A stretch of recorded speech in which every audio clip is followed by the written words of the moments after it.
TDP, జై TDP, జై తెలుగుదేశం, జై తెలుగుదేశం. అమరన్న నాయకత్వం, అమరన్న నాయకత్వం, అమరన్న నాయకత్వం, చంద్రబాబు నాయకత్వం, చంద్రబాబు నాయకత్వం, లోకేష్ గారి నాయకత్వం, లోకేష్ గారి నాయకత్వం, నాయకత్వం, లోకేష్ గారి నాయకత్వం. జై బాబు, జై జై బాబు, జై బాబు, జై జై బాబు, జై బాబు, జై జై బాబు, జై బాబు, జై జై బాబు.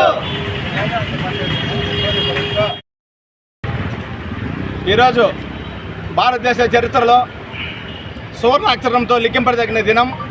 ఎందుకంటే అత్యంత వెనుకబడిన కులాలు సంచార జాతులకు ప్రత్యేక రిజర్వేషన్ కావాలని 45 ఏళ్ళుగా మేము పోరాటం చేస్తున్నాం. మా మొర ఆలకించిన ఆంధ్రప్రదేశ్ గౌరవ ముఖ్యమంత్రి వర్యులు శ్రీ నారా చంద్రబాబు నాయుడు గారు నిన్న డిఎన్టీ క్యాస్ట్ సర్టిఫికేట్ మంజూరు చేయడం జరిగింది. Denotified caste certificate. దీనివల్ల మాకందరూ కూడా విద్యా, ఉద్యోగ, ఆర్థిక, రాజకీయ రంగాల్లో రిజర్వేషన్ వస్తుంది. రాష్ట్ర కేంద్ర ప్రభుత్వాల ఉద్యోగాల్లో కూడా రిజర్వేషన్ వస్తుంది. దానికోసమే ఈరోజు చంద్రబాబు నాయుడు గారికి మేము సంచార జాతుల సంఘం తరఫున పాలాభిషేకం చేస్తున్నాం. భారతదేశంలో సంచార జాతులను గుర్తించింది తెలుగుదేశం ప్రభుత్వం.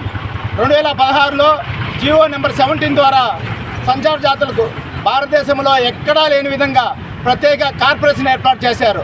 Most backward classes development corporation పెట్టి 60 కోట్లు నిధులు మొదటగా మంజూరు చేశారు.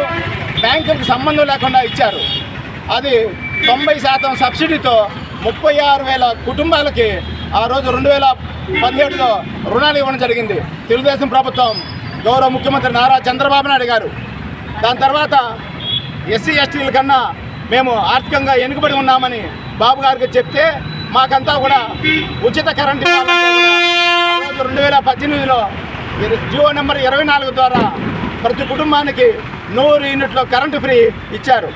రాష్ట్ర వ్యాప్తంగా కూడా ప్రతి ఒక్కరు కూడా ఇప్పుడు ఆ కరెంటు ఫ్రీ ఉపయోగించుకుంటున్నారు. దానిలో ఉద్దేశంగానే మేము సంచార జాతులంతా కూడా దేశభక్తులు, స్వాతంత్ర సమరయోధులు. రేడియోలు, టీవీలు లేని రోజుల్లో ఒక ఊరిలో జరిగిన స్వతంత్ర పోరాటాన్ని ఇంకొక ఊరిలో తెలియజేస్తూ స్వాతంత్ర సమరయోధులు ఏకం చేసిన ఘనత మా సంచార జాతులని అని మనం రాష్ట్ర కేంద్ర ప్రభుత్వాలకు తెలియజేస్తున్నాం. గల్లీ నుంచి ఢిల్లీకి చేసిన పోరాట ఫలితమే ఈరోజు మాకు ఈ ప్రత్యేక క్యాస్ట్ సర్టిఫికేట్ ఇచ్చారు. దానికి కుటుంబ ప్రభుత్వానికి ప్రత్యేక ధన్యవాదాలు తెలుపుకుంటున్నాం. బీసీ మంత్రివర్యులు సౌతమ్మ గారు చొరవ చూపించారు. మహాతల్లి ఆంధ్రప్రదేశ్ ఆడపడుచు సౌతమ్మ గారికి పాదాభివందనం చేస్తున్నాం. ఆమె సౌతమ్మ గారి చొరవతోనే మాకు తొందరగా ఈ డిఎన్టీ క్యాస్ట్ సర్టిఫికేట్ వచ్చింది. దీనివల్ల మేమంతా కూడా ఆ రోజు హరికథలు, బుర్రకథలు, రామాయణం, భారతం, భాగవతం, శివపురాణాలు చెప్పుకుంటూ దేవుణ్ణి ప్రచారం చేసే కులాలు. కానీ టీవీలో వచ్చిన సినిమా ప్రభావం వల్ల ఆదరణంతా పోయి అడుక్కునే పరిస్థితుల్లో ఉన్న మా కులాలకి విద్యా, ఉద్యోగ, ఆర్థిక, రాజకీయ రంగాల్లో ఎటువంటి ప్రాధాన్యత లేకుండా పోయింది. దానివల్లనే మేము ఈ పోరాటం వల్ల ఈరోజు మాకు ఈ అవకాశం డిఎన్టీ క్యాస్ట్ సర్టిఫికేట్ వచ్చిన దానివల్ల మా పిల్లలంతా కూడా చదువుకొని ఉద్యోగాలు చేసుకుంటూ సమాజంలో గౌరవంగా జీవించడానికి వీలుంటుందని మీ ద్వారా మేము తెలియజేస్తున్నాం. దానికి కూటమి ప్రభుత్వానికి మరీ మేము ధన్యవాదాలు తెలియజేస్తున్నాం. మాకు అమరన్న కూడా పల్మల్ ఎమ్మెల్యే గారు కూడా ఎప్పుడు మేము అడిగినా కూడా మాకు అపాయింట్మెంట్ ఇప్పించారు.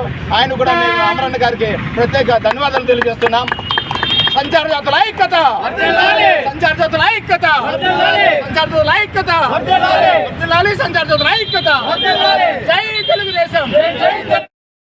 రాబోయే స్థానిక సంస్థల్లో మేము ఆంధ్రప్రదేశ్లో ఉండే 45 లక్షల మంది సంచార జాతులంతా కూడా కూటమి ప్రభుత్వానికి మేము ఓట్లు వేసి స్థానికంగా ఈ ఎంపీటీసీ, జడ్పీటీసీ ఎలక్షన్లు అన్నీ కూడా మేము గెలిపిస్తాం. అదేవిధంగా 2029లో వచ్చే ఎన్నికల్లో తెలుగుదేశం ప్రభుత్వాన్ని, కూటమి ప్రభుత్వాన్ని అత్యధిక మెజారిటీతో గెలిపించి ప్రభుత్వం కొనసాగింపుకు మేము కృషి చేస్తామని తెలియజేస్తున్నాం. లోకేష్ గారు చెప్తూ ఉంటారు, ప్రభుత్వం కొనసాగుతుంటేనే మనకి డెవలప్మెంట్ ఉంటుందని. పవన్ కళ్యాణ్ గారు కూడా ఎప్పుడు చెప్తుంటారు 15 సంవత్సరములు కంటిన్యూగా మన కూటమి ప్రభుత్వం ఐకమత్యంగా ఉంటుందని. దానికి మేమంతా కూడా కృషి చేస్తాం. రాష్ట్ర వ్యాప్తంగా తిరిగి మా సంచార జాతులు అందరికీ కూడా ఓట్లు ఇప్పించి కూటమి ప్రభుత్వాన్ని గెలిపిస్తామని సభాముఖంగా తెలియజేస్తున్నాం.